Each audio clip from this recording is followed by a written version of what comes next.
వ్యవస్థలో ఇప్పుడు మీరు పిలుస్తున్నారా సార్ వస్తేనే మీరు నమ్మంటారా? అలాగే మాకు ఒక టీం ఉంటుంది, అందులో పెద్ద అధికారి వస్తారు, ఆ అధికారి ఏం చెప్తా చేస్తాం అంటే మేము అదే విష్ణు సభ దగ్గర వెనకాల అదే విష్ణు సభ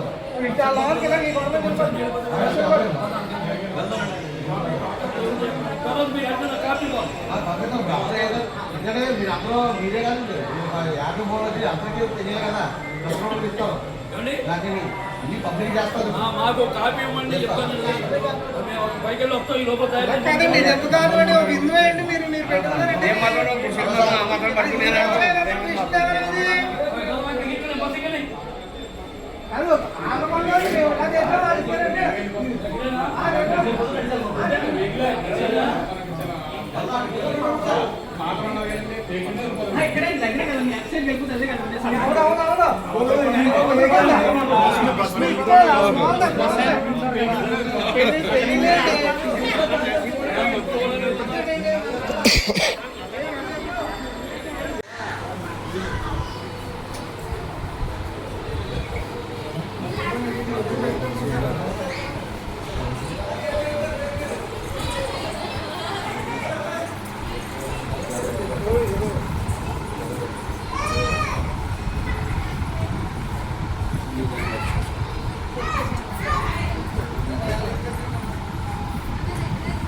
ఎప్పుడు కూడా గత 20 సంవత్సరాలు బట్టి ఇక్కడ ఈ యొక్క ఓం శాంతి వాళ్ళ కార్యక్రమాలు చేస్తున్నట్టుగా ఇక్కడ సమాచారం మాకు అందింది. కాబట్టి కేవలం ఎండోమెంట్లో రాజకీయాలు ఉంటే ఉండొచ్చు, కానీ ధర్మానికి నష్టం జరిగే ప్రయత్నం జరుగుతున్నప్పుడు పట్టించుకోకపోతే కుదరదండి. ఏంటంటే మేము వాళ్ళు అన్ని మతాలు సమానమని చెప్పి యేసుక్రీస్తు సిలువ కూడా పెట్టారు అక్కడ.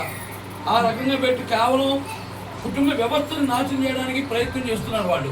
కాబట్టి దాని గురించి మేము తెలుసుకుని మేము వచ్చి ఇక్కడ దాన్ని క్లోజ్ చేయించి మీ అందరి మీద ప్రశ్నలు తీసుకొచ్చి ఈరోజు దాన్ని విత్డ్రా చేసుకుని వాళ్ళు బయటకు పంపించేటటువంటి స్థాయికి మీరు తీసుకొచ్చారు. మీ ఈవో గారు ఆధ్వర్యంలో, వినాథ్ గారి ఆధ్వర్యంలో మీరు చేశారు. కాబట్టి ఇటువంటిది 20 సంవత్సరాల క్రితం ఉన్నారు కాబట్టి ఎప్పుడు కూడా ఇటువంటిది ఎప్పుడు ఇక్కడే కాదు ఏ దేవాలయాల పరిధిలోనూ కూడా చేయడానికి వీల్లేదు.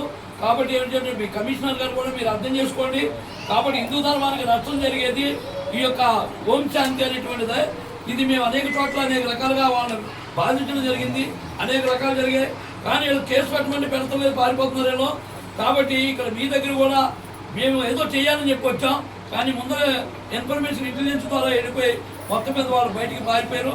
కాబట్టి వెంటనే ఇటువంటిది ఎప్పుడు మేము చేయమని చెప్పేసి డిపార్ట్మెంట్ ద్వారా కూడా మనకి లెటర్ ఇవ్వడం జరిగింది. కాబట్టి హిందూ బంధువులు కూడా మీరు ఆలోచన చేయాలి. ఏంటంటే ప్రతి దేవుడు ఒకటే కదా అని మీరు అనుకోకండి. కేవలము స్వదేశములో పుట్టిన దేవుళ్ళే మన దేవుళ్ళు, విదేశాల్లో ఎవరు పుట్టినా మన దేవుడు కాదు.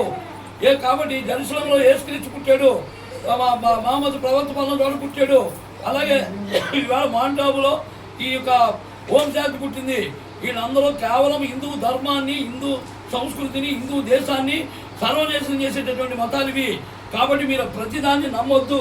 కాబట్టి సనాతన ధర్మంలో మన పూర్వీకులు మనకి ఏదైతే ఇచ్చారో దాన్నే ఆచరించాలని చెప్పి మీ అందరికీ మనవి చేస్తున్నాను. మన పూర్వీకులు చెప్పింది ఆచరించండి. కొత్తది ఏదొచ్చినప్పటికీ మనకు సంబంధం లేదు. అవసరమైతే తరిమి కొట్టండి. అలాగే చర్చలను కూడా తరిమి కొట్టండి. ఎవరైనా మత మార్పు నుంచి మన గృహాలకు వస్తే వాళ్ళు కూడా కొట్టండి. మన దేవాలయాలకు వచ్చినప్పుడు కూడా దేవాలయాలు ఇటువంటి అధర్మ పనులు చేస్తుంటే మనం దాన్ని వ్యతిరేకించాల్సిన అవసరం ఉంది. ఈవేళ మనము సనాతన ధర్మంలో ఈవేళ మన నరేంద్ర మోడీ అధికారంలోకి వచ్చిందో, బీజేపీ అధికారంలోకి వచ్చిన తర్వాత ఈవేళ దేశాన్ని, ధర్మాన్ని, సంస్కృతి ఒక దిశగా మార్చి ఈవేళ ప్రపంచ స్థాయిలో మనం స్థానికి వెళ్ళాం.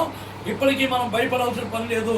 కాబట్టి మనం అని 1000 సంవత్సరాలు పోరాటం చేసి చివరికి సనాతన ధర్మాన్ని రక్షించుకునే దిశగా మనం వచ్చాం కాబట్టి ఇక్కడి నుంచైనా మనం మన రాజకీయంగా శక్తివంతం అయ్యాం కాబట్టి మన ధర్మాన్ని రక్షించుకోవాల్సిన బాధ్యత ఉంది కాబట్టి మనం పిరికితనంగా మాత్రం ఉండొద్దు, ఎదిరించండి, అవసరమైతే తరమండి, తరిమి కొట్టి హిందూ సమాజాన్ని రక్షించుకోవాల్సిన బాధ్యత మన మీద ఉందని చెప్పేసి ధర్మాన్ని రక్షించుకునే జై సత్యదేవ జై శ్రీరామ్ జై శ్రీరామ్ జై శ్రీరామ్. నిజంగా ఈ యాలాలు ఉంటే పడిపోయి అమ్మగారు అందుకే వచ్చాం పర్వాలేదు. గ్యారంటీ పడిపోయినా అమ్మగారు